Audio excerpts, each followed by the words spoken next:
Let's now discuss how you would use the quadratic formula to find the roots in which a negative radicand is included.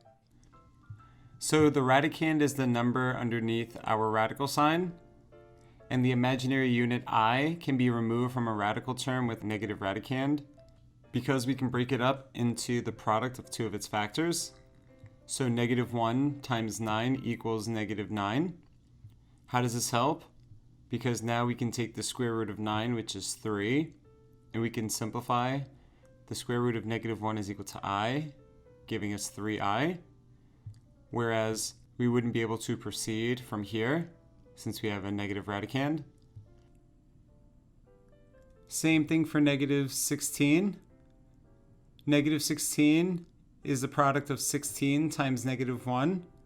So the square root of -16 can be broken up into the square root of 16, which is 4, and the square root of -1, which is our I. But we can also remove the negative even if the second factor is not a perfect square, such as 10. The square root of -10 is equal to the square root of 10 times the square root of -1. The square root of -1 is I, as we know. And the square root of 10 is already simplified. So you can get the square root of 10I. You can just remove the negative and turn it into an I outside of the radical. So do not feel like you can only remove it if the second factor is a perfect square. That is not the case. The quadratic formula, you may want to commit it to memory. If a quadratic expression cannot be factored, then the quadratic formula is used to find the values of the roots, our x's. So the quadratic formula tells us that x is equal to -b plus or minus the square root of b squared minus 4ac divided by 2a. How does this help us? Well, let's walk through an example together. Let's say you were asked to solve for x and check the answers. For x squared minus 6x plus 25 is equal to 0. A couple of things. When you are using the quadratic formula, on the right side, make sure you have 0. If there is a constant here, move it to the left side and combine it with the constant on this side. Secondly, if you have an expression that cannot be factored the way we would do it normally, such as considering the factors of our constant and finding a pair that have a sum equal to the coefficient of our x. So the factors of 25 would be 5 and 5, and we can't combine those to get -6. We also can't combine 1 and 25 to get -6 either. So we cannot factor this the way we normally would. So we use the quadratic formula to find the value of x. Now in the quadratic formula, we have three variables, a, b, and c. A is equal to the coefficient of the x squared term. So when it is not shown, it is equal to 1. 1 times x squared is x squared. B is equal to the coefficient of the x term. So in this expression, it would be -6, sign included. And C is equal to the constant, which in this case is 25. So when we plug A, B, and C into the quadratic formula here, we get x is equal to -1 times -6 plus or minus the square root of -6 squared minus 4 times 1 times 25 divided by 2 times 1. And now we can simplify this to solve for x. -1 times -6 is equal to +6 divided by 2 times 1, which is 2, plus or minus the square root of -6 squared, which is 36, minus 4 times 1 times 25, which is 100, divided by 2 times 1, which is 2. Remember, when you split up the fraction, the denominator stays with both. And now we can simplify this further. 6 divided by 2 is equal to 3, plus or minus the square root of 36 minus 100, which would be -64 over 2. the square root of negative 64 is equal to the square root of 64 times the square root of negative 1. So now we can simplify this to 8i. 8 divided by 2 is equal to 4. So we get x is equal to 3 plus or minus 4i. So we have two possible values that may work. So now what we want to do is check the answers by plugging each number into the original equation. So I'll plug in the smaller number 3 minus 4i first, and then we'll test 3 plus 4i. In the original equation, x squared minus 6x plus 25 is equal to 0. So we'll plug in 3 minus 4i here and here. And that gives us 3 minus 4i times 3 minus 4i minus 6 times 3 minus 4i plus 25 is equal to 0. We'll use the FOIL method to expand our x squared. 3 times 3 is equal to 9. 3 times negative 4i is negative 12i. Negative 4i times 3 is negative 12i.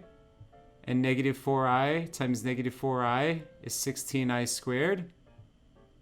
Negative 6 times 3 is negative 18.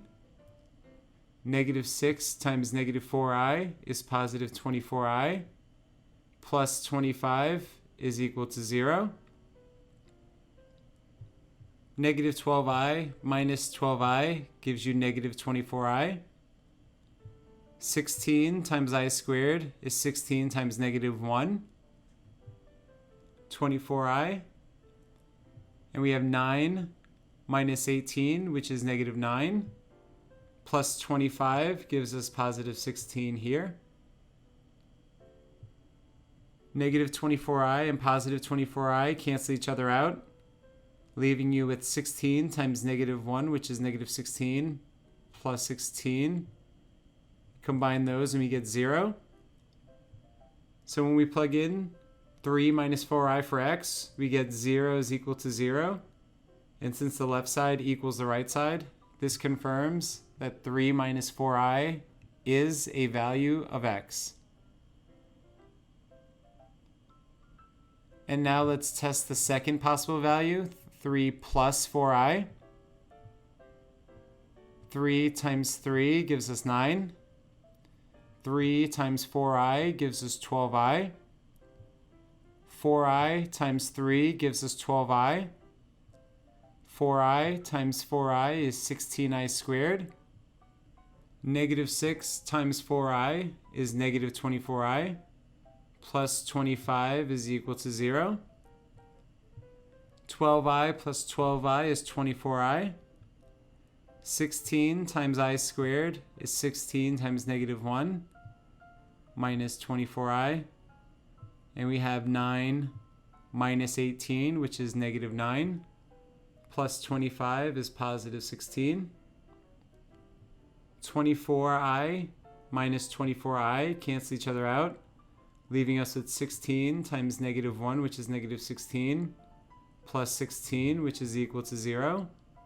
So this confirms that x also equals 3 plus 4i.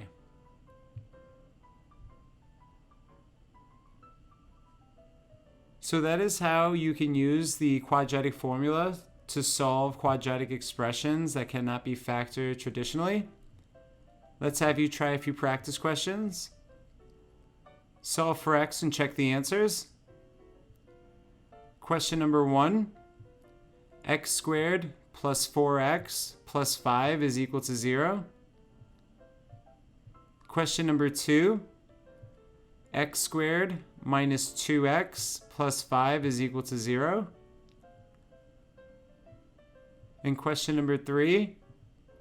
X squared plus 6x plus 13 is equal to 0.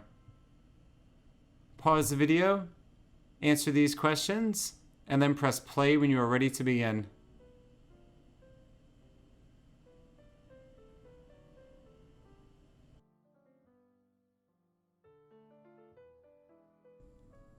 Question number 1. We're solving x squared plus 4x plus 5 is equal to 0. Always make sure that the right side is equal to 0. So that's taken care of. So we move on to a, the coefficient of x squared. So that's 1. b is the coefficient of x, which is positive 4. And c is our constant, positive 5. We plug a, b, and c into the quadratic formula, and we get x is equal to negative 1 times 4 plus or minus the square root of 4 squared minus 4 times 1 times 5 divided by 2 times 1. And now we can simplify this expression to solve for x. Negative 1 times 4 is negative 4 divided by 2 times 1, which is 2, plus or minus the square root of 4 squared, which is 16, minus 4 times 1 times 5, which is 20. Negative 4 divided by 2 is negative 2, plus or minus the square root of 16 minus 20, which is negative 4, over 2.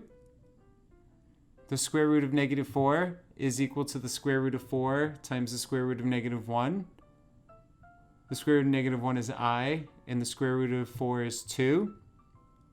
2 divided by 2 is equal to 1. So we wind up with x is equal to negative 2 plus or minus I. And now we can check the answers by plugging each number into the original equation. So I'll plug in the smaller number, negative 2 minus I first, and then we'll check the larger number, negative 2 plus I second. So we plug negative 2 minus I in for x here and here, giving us negative 2 minus I times negative 2 minus I plus 4 times negative 2 minus I plus 5 is equal to 0. We use the FOIL method to expand our x squared. Negative 2 times negative 2 is positive 4. Negative 2 times negative I is positive 2i. Negative I times negative 2 is positive 2i. Negative I times negative I is positive I squared. 4 times negative 2 is negative 8. 4 times negative I is negative 4i. Plus 5 is equal to 0. 2i plus 2i is 4i. Minus 4i is equal to 0. Leaving us with 4. I squared is negative 1. Minus 8 plus 5.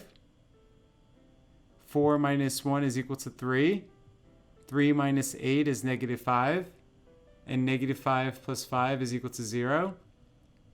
0 equals 0 proves that x does equal negative 2 minus I.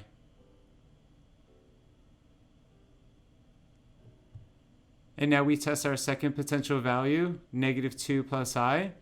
And we plug that in for x here and here, giving us negative 2 times negative 2, which is positive 4. Negative 2 times positive I is negative 2i. I times negative 2 is negative 2i. I times I is I squared. 4 times negative 2 is negative 8. 4 times I is 4i. Plus 5 is equal to 0. Negative 2i minus 2i is negative 4i. Plus 4i is equal to 0. Those cancel each other out, leaving you with 4. I squared is negative 1 minus 8 plus 5. 4 minus 1 is 3.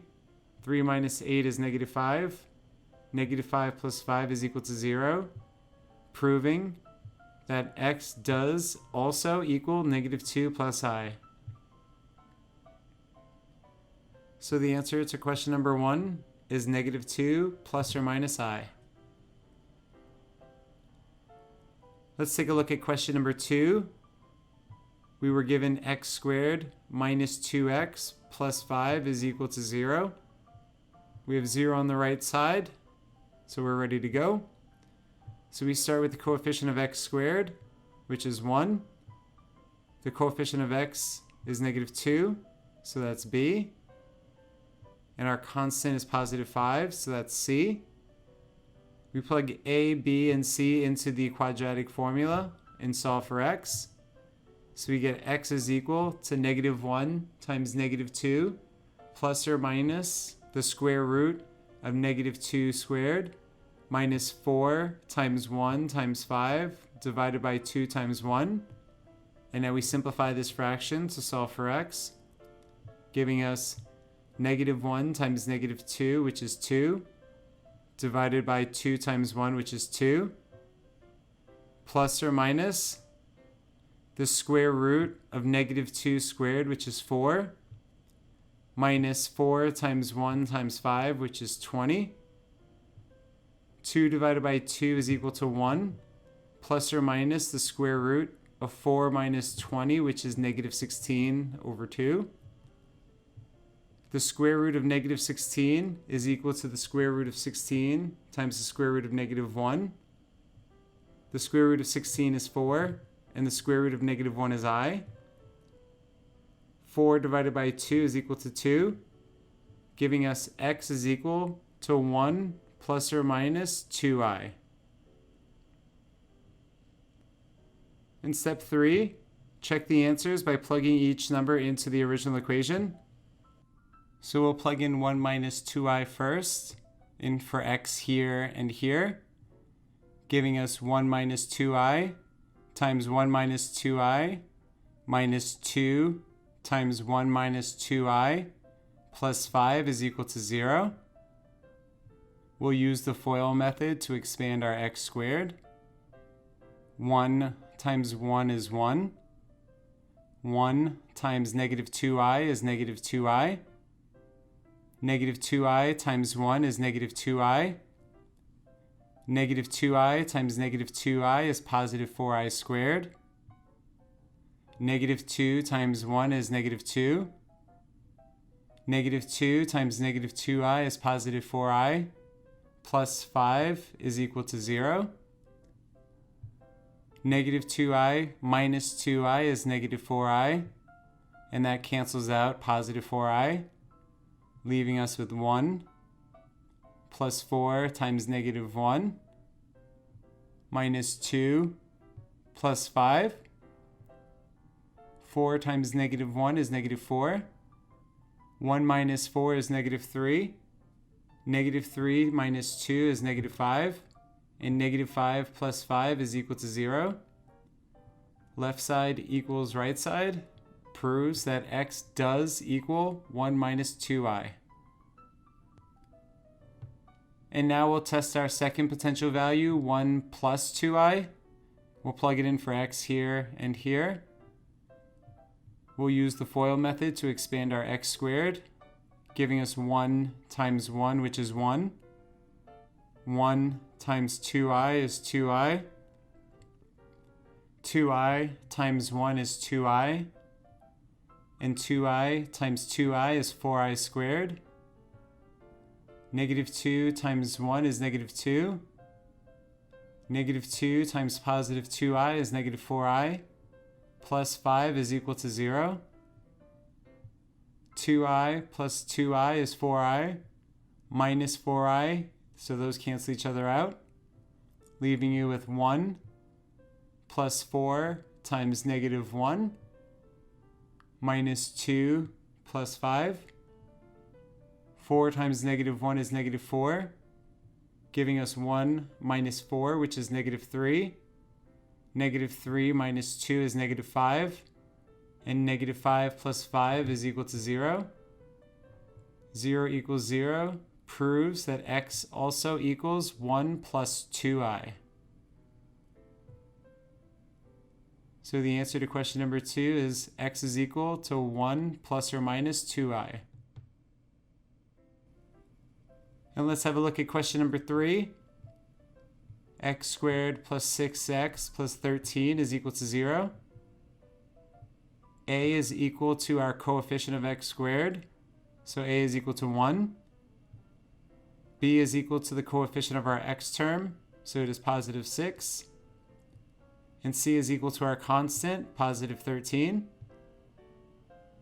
We plug a, b, and c into the quadratic formula, and we get x is equal to negative 1 times 6 plus or minus the square root of 6 squared minus 4 times 1 times 13 divided by 2 times 1.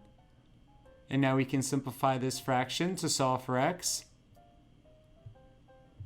Negative 1 times 6 is equal to negative 6 divided by 2 times 1, which is 2, plus or minus the square root of 6 squared, which is 36, minus 4 times 1 times 13, which is 52, divided by 2 times 1, which is 2. Negative 6 divided by 2 is negative 3, plus or minus the square root of 36 minus 52, which is negative 16 over 2. The square root of negative 16 is equal to the square root of 16 times the square root of negative 1, which is equal to 4i. 4 divided by 2 is equal to 2. So we get x is equal to negative 3 plus or minus 2i. And now we will check the answers by plugging each number into the original equation. So I'll test the smaller number, negative 3 minus 2i first, and then I'll test negative 3 plus 2i second. We plug in negative 3 minus 2i for x here and here, giving us negative 3 minus 2i times negative 3 minus 2i plus 6 times negative 3 minus 2i plus 13 is equal to 0. Negative 3 times negative 3 is equal to 9. Negative 3 times negative 2i is equal to 6i. Negative 2i times negative 3 is 6i. And negative 2i times negative 2i is 4i squared. Plus 6 times negative 3, which is negative 18. 6 times negative 2i is negative 12i. Plus 13 is equal to 0.